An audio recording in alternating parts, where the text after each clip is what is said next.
We have finally made our book app. It's now time to put it up on Play Store and make it available for the world to see.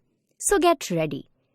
The first thing that we need to do is remove all the unnecessary components like extra images that we may have placed in the resources directory but did not use. Also, we'll remove all the extra layout files that are not being used in the app. Once you have done these two things, run the app and check if everything is in place. Make sure you don't end up removing things that are being used in the app. Here is a checklist that you should make sure to tick before hosting your app. There are no syntax errors in the code. The build does not fail and the app runs in the device. While running the app, it should not crash. That is, give an error message such as unfortunately stopped working. All the screens look as expected and all the functionalities work as expected. Now once you have checked all these points, we can go ahead and create the APK. So what is APK? APK is short for Android Application Package. It's the file format for installing apps on the Android operating system. So whenever we download and install apps from the Play Store, the file that gets downloaded has the format APK. Just like the images have the format PNG or JPG, Android application files have the format APK.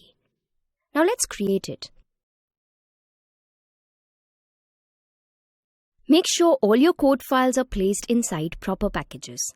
Then click on Build, then on Build Bundles/APKs and then on Build APKs. This will start the Gradle build process. Let it finish. Once this is done, the APK will be built and you'll get a notification like this. Now, this APK that we have built right now cannot be uploaded to Play Store. This APK can be used for testing purposes and for sharing with peers in case you want to show them your good work. For creating an APK that can be uploaded on Play Store, we need to create a signed APK. So, what is a signed APK? A signed APK is an APK file that is digitally signed by the developer for identification and security purposes.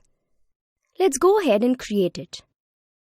Click on Build and this time click on Generate Signed Bundle/APK. In the window that appears, choose APK and then click on Next.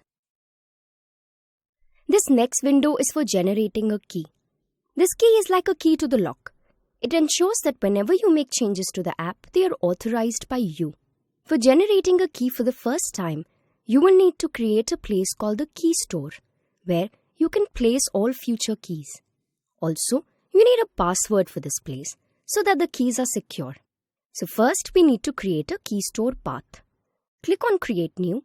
In this dialog box that opens up, select a place on your computer for the Key Store by clicking on the folder icon present at the right corner. Select a folder, give the Key Store a name, and then click on OK. Next, give it a password and make sure you remember it. Next, we have this alias field. This is the name that we want to give to the Key Store. We are going to give the alias as Internshala.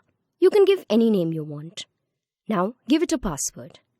We are using the same password we used above since it is easy to remember just one password. You can use the same or a different password here. Next, we have this validity field. Validity is the time period for which you want to maintain the app. We are giving the validity as 25 years. This is the default validity period. Next, we need to fill these details. It's not mandatory to fill them, but we are going to fill these here. You can copy these or put your own details here. Click OK.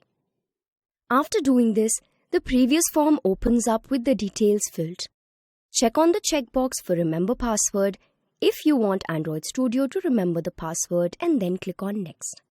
In the next window that opens up, select the APK's destination folder. We are not making any changes here. Select the various variants as Release here. Select both the signature versions, that is V1 jar signature and V2 full APK signature, and click Finish. After this, the Gradle build will start again, and it should finish in about 5 to 10 minutes. Once this is done, click on this down arrow in the notification that we get and click on Locate.